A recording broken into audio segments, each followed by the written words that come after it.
আমরা কোরবানি আদায় করি ইব্রাহিম আলাইহিস সালাতু ওয়াস সালামের সুন্নত জিন্দা করার জন্য। সূরা আস-সাফফাতের 107 নম্বর আয়াতে আল্লাহ বলেন, ওয়া ফাদাইনাহু বিযিবহিন আযীম। আমি তাকে একটা বড় প্রাণীর মাধ্যমে, প্রাণীকে জবাই করার মাধ্যমে আমি তাকে মুক্ত করলাম।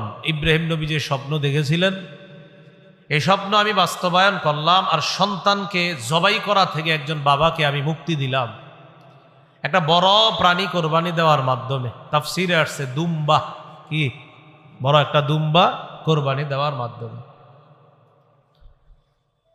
এই ব্যাপারে ইবনে মাজার বর্ণনা 3127 নম্বর হাদিস। قال أصحاب محمد صلى الله عليه وسلم ما هذه الأضاحي يا رسول الله। রাসূলুল্লাহ সাল্লাল্লাহু আলাইহি সাল্লামের সাহাবীগণ জিজ্ঞাসা করলেন, হে আল্লাহর রাসূল, এই কোরবানিগুলো, এই বিষয়গুলো, এগুলা কি, এগুলা কেমন, এই কোরবানির বিষয়টা আপনার কাছে জানতে চাই। قال سنة أبيكم إبراهيم عليه الصلاة والسلام। এটা হলো তোমাদের আব্বা ইব্রাহিম আলাইহিস সালাতু ওয়াস সালামের সুন্নত। এটা তোমাদের আব্বা ইব্রাহিম আলাইহিস সালাতু ওয়াস সালামের সুন্নত। তাহলে কোরবানি আমরা দেই ইব্রাহিম নবীর সুন্নত। এটা কিয়ামত পর্যন্ত জারি রাখবে এই উম্মতের মাধ্যমে, মুসলমানের মাধ্যমে আল্লাহ জারি রাখবেন। এটা প্রতিষ্ঠিত করার জন্য আমরা কোরবানি দিই। কোরবানি আমরা করি 4 নাম্বার, আল্লাহর শুকরিয়া আদায় করার জন্য। বলেন, কার জন্য? আল্লাহর করার জন্য। সূরা হজের 36 নম্বর আয়াতে আল্লাহ বলেন, ওয়াল বুদনা জাআলনাহা লাকুম মিন শাআইরিল্লাহি লাকুম ফিহা খায়র। ওয়াল বুদনা, ওট, জাআলনাহা লাকুম মিন শাআইরিল্লাহ, আমি এগুলোকে তোমাদের জন্য আল্লাহর নিদর্শন হিসাবে সাব্যস্ত করেছি, নিদর্শন বানিয়েছি, ওট ইত্যাদি এগুলোকে। লাকুম ফিহা খায়র, এগুলোর মাঝে তোমাদের জন্য অনেক কল্যাণ রয়েছে। ফিহা খায়র, অনেক কল্যাণ। ফাযকুরু ইসমাল্লাহি আলাইহা সাওয়াফ, সারিবদ্ধভাবে, দণ্ডায়মান অবস্থায় এগুলোর উপর তোমরা আল্লাহর নাম নেও, মানে আল্লাহর নাম নিয়ে এগুলারে জবাই করো। ফাইদা ওয়াজাবাত জুনুবুহা ফাকুলু মিনহা, জবাই করার পর এগুলো যখন কাত হয়ে পড়ে যাবে তখন এগুলার গোশত থেকে তোমরা খাও। ওয়া আত'ইমুল কানিআ ওয়াল মু'তার, যারা লজ্জায় চাইতে পারে না তাদেরকে খাওয়াও, আবার যারা চায় তাদেরকেও খাওয়াও। যারা চাইতে পারে না তাদেরকেও খাওয়াও, আবার যারা চাইতে পারে তাদেরকেও খাওয়াও। কাযালিকা সাখখারনাহা লাকুম, আমি আল্লাহ এগুলোকে তোমাদের অনুগামী করে দিয়েছি। লাআল্লাকুম তাশকুরুন, যাতে তোমরা এই প্রাণী কোরবানি করে শুকরিয়াতান, এই প্রাণীর গোশত তোমরা ভক্ষণ করে। কোরবানির গোশত খাওয়া মুস্তাহাব, মালিক যিনি কোরবানি দিবেন মুস্তাহাব। তো এই যে কাজ করলা, এই কোরবানির এই পশু তোমরা জবাই করলা, খাইলা, এই পশু, এই জবাই করার বিধান আমি কেন দিলাম? যাতে তোমরা আমি আল্লাহর শুকরিয়া আদায় করতে পারো। আরেকটা কি শুকরিয়া? যে মানুষের পরিবর্তে আমি প্রাণী জবাইয়ের বিধান দিলাম।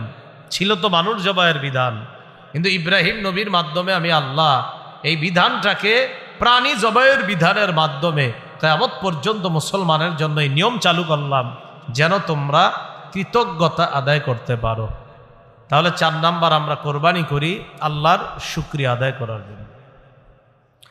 5 নম্বর, কোরবানির গুরুত্ব। কোরবানির গুরুত্ব বোঝার জন্য এতটুকুই যথেষ্ট। তিরমিজি শরীফের 1507 নম্বর হাদিস, 1507, এই হাদিসের মধ্যে আসছে, আকামা রাসূলুল্লাহ সাল্লাল্লাহু আলাইহি ওয়াসাল্লাম বিল মাদিনাতি 10 সিনিনা ইউদাহি। রাসূলুল্লাহ সাল্লাল্লাহু আলাইহি সাল্লাম মদিনায় 10 বছর অবস্থান করেছেন, 10 বছর কোরবানি করছেন। এর চেয়ে বড় আর গুরুত্ব কি দরকার? মানে গুরুত্ব কতটা হলে প্রত্যেক বছর কোরবানি করছেন? তাহলে 10 বছর মদিনায় অবস্থান করেছেন, 10 বছর কোরবানি করছেন, গুরুত্ব আছে না নাই? 6 নম্বর কথা, কোরবানির ফজিলত। কোরবানির ফজিলতের কয়েকটা ফজিলত আমরা জানি। প্রথম ফজিলত, কোরবানির দিন কোরবানি করা, পশু জবাই করা, এটার চাইতে উত্তম শ্রেষ্ঠ কোনো এবাদত আল্লাহর কাছে নাই। মানে ফরজ এবাদত নামাজ তো আছে, এটার পরে এই কোরবানি নামক এবাদতের চাইতে উত্তম কোনো এবাদত কোরবানির দিন আর আল্লাহর কাছে নাই। তিরমিজি শরীফের 1493 নম্বর হাদিসের বর্ণনা, قال رسول الله صلى الله عليه وسلم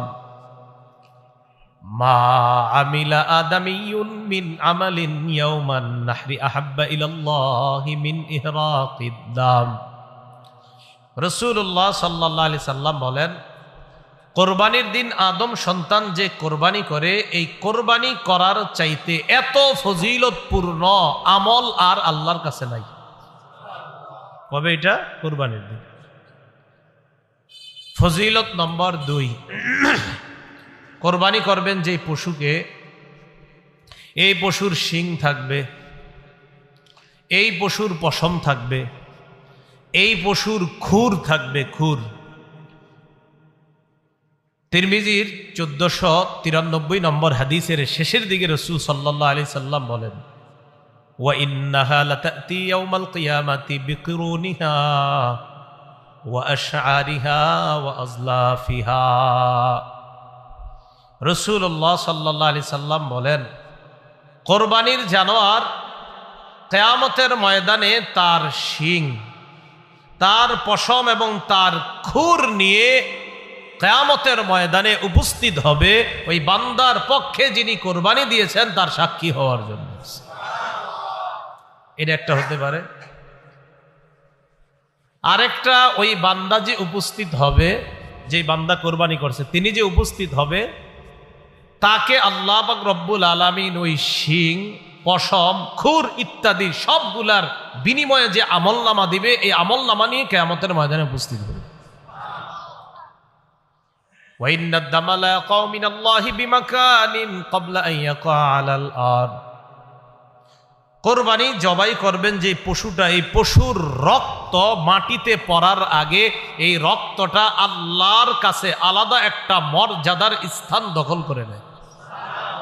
জবাই করছেন, রক্তের ফোঁটাটা জমিনে পড়বে, পড়ার আগে এটা আল্লাহর কাছে আলাদা একটা মর্যাদার স্থান আল্লাহর কাছে নিয়ে নেয়। ফজিলত নম্বর 3, কোরবানি যেই জানোয়ারটা আমরা জবাই করি, এটার প্রত্যেকটা পশমের বিনিময়ে একটা নেকি দেওয়া হয়। ইবনে মাজার 3127 নম্বর হাদিসের বর্ণনা, অংশ বিশেষ বর্ণনা। ক্বালু ফামা লানা ইয়া রাসূলুল্লাহ ক্বালা বিকুল্লি শা'রাতিন হাসানা। قالوا فما الصوف يا رسول الله قال بكل شعرة من الصوف حسنة। সাহাবায়ে কেরাম আল্লাহ রাসূলকে প্রশ্ন করলেন, হে আল্লাহ রাসূল সাল্লাল্লাহু আলাইহি ওয়াসাল্লাম, আমরা যে কোরবানি করি আমাদের কি ফজিলত আছে এটা করার মধ্যে? নবীজি বললেন, বিকুল্লি শা'রাতিন হাসানা, প্রত্যেকটা পশমের বিনিময়ে একটা নেকি। তো এবার যে গরুটা কিনবেন, গুইনেন কয়টা পশম নাকি? হ্যাঁ, বলতে পারবেন? তাহলে কি পরিমাণ সওয়াব! সুবহানাল্লাহ। ক্বালু ফামা লানা ইয়া রাসূলুল্লাহ, সাহাবীগণ প্রশ্ন করলেন, হুজুর কি সওয়াব হবে? নবীজি বললেন, বিকুল্লি শা'রাতিন হাসানা, প্রত্যেকটা পশমের বিনিময়ে একটা করে নেকি দেওয়া হবে। ক্বালু ফামাস সুফু ইয়া রাসূলুল্লাহ, আল্লাহ নবী আপনার কাছে জানতে চাই, কিছু পশু আছে এমন যেই পশুগুলা তুলনামূলকভাবে অন্যান্য পশুর চাইতে অনেক বেশি পশম হয়, অনেক বেশি পশম হয়। বেড়া, হ্যাঁ, তো খালি পশম আর পশম, গরু তো আপনার পশম কম, কথার কথা, ওইগুলার তুলনায়। হুজুর যেগুলা শুধু পশম আর পশম শরীরের মধ্যে, ওই প্রাণী নবীজি বললেন তো কি হয়েছে পশম থাকলে? বিকুল্লি শারাতিন মিনাস সুফ, যেগুলার পশম বেশি, ওই বেশি প্রত্যেকটা পশমের বিনিময়ে সওয়াব দেওয়া হবে। সাহাবায়ে কেরাম মানে অবাক হয়ে প্রশ্ন করছে, হুজুর বুঝলাম যে গরু ইত্যাদি এগোর শরীরে পশম থাকে মোটামুটি, কিন্তু এরকম না যে অনেক বেশি বেশি বড় হয়ে আছে, এমন না তো। কিন্তু কিছু প্রাণী তো আছে চারোদিকে খালি পশম আর পশম, খুব বেশি। এদের নবীজি কয় সমস্যা নাই, যত পশম তত নেকি। এ হলো 3 নম্বর ফজিলত। ফজিলত নম্বর 4, আল মুস্তাদরাক লিল হাকিম নামে একটা কিতাব আছে, হাদিসের এই কিতাবের বর্ণনা। ফাতেমা রাদিয়াল্লাহু তাআলা আনহাকে রাসূলুল্লাহ সাল্লাল্লাহু আলাইহি সাল্লাম বললেন, ফাতেমা তুমি যে কোরবানি করো, এই কোরবানির কি ফজিলত জানো? ফাইন্না লাকি বিআউয়ালি কাতরাতিন তাকতুরু মিনাদ দাম। রাসূলুল্লাহ সাল্লাল্লাহু আলাইহি সাল্লাম বলেন, ফাইন্না লাকি বিআউয়ালি কাতরাতিন মিনাদ দাম ইউগফারু লাকি মা সালাফা মিন যুনুবিক। ফাতেমাকে বললেন, ফাতেমা কোরবানির পশুর যেই রক্তের ফোঁটাটা পড়ে, প্রথম ফোঁটাটা পড়ার আগেই তোমার আগের যত গুনাহগুলা অতিক্রম হয়েছে, অতিবাহিত হয়েছে, ওই গুনাহগুলা ক্ষমা করে দেওয়া হয়। ফাইন্না লাকি বিআউয়ালি কাতরাতিন তাকতুরু মিনাদ দাম ইউগফারু লাকি মা সালাফা মিন যুনুবিক। অতীতে তোমার যে গুনাহগুলা, এই গুনাহগুলা প্রথম ফোঁটার সাথে সাথেই ক্ষমা করে দেওয়া হয়। ফজিলত নম্বর 5, মুসনাদে আহমদের বর্ণনা, 17,400 পরে যে হাদিসগুলো আছে কোরবানির ব্যাপারে, 17,400 পরের হাদিসগুলা, এই হাদিসের মধ্যে অনেকগুলো হাদিস আছে এই ব্যাপারে। রাসূলুল্লাহ সাল্লাল্লাহু আলাইহি সাল্লামের সাহাবী যায়েদ ইবনে আরকাম রাদিয়াল্লাহু তাআলা আনহুর বর্ণনা, তিনি বলেন, ক্বালা রাসূলুল্লাহ সাল্লাল্লাহু আলাইহি ওয়াসাল্লাম বিকুল্লি কাতরাতিন হাসানাহ। নবীজি সাল্লাল্লাহু আলাইহি সাল্লাম বলেন, আগে তো জানছেন প্রত্যেকটা পশমের বিনিময়ে সওয়াব, এবার নবীজি বলেন প্রত্যেকটা রক্তের ফোঁটার বিনিময়েও আল্লাহ পাক রব্বুল আলামিন একটা সওয়াব লিপিবদ্ধ করে দেন। কোরবানি যারা করার নিয়ত করেছি, আল্লাহ আমাদের নিয়তকে পরিশুদ্ধ করার তৌফিক দান করেন।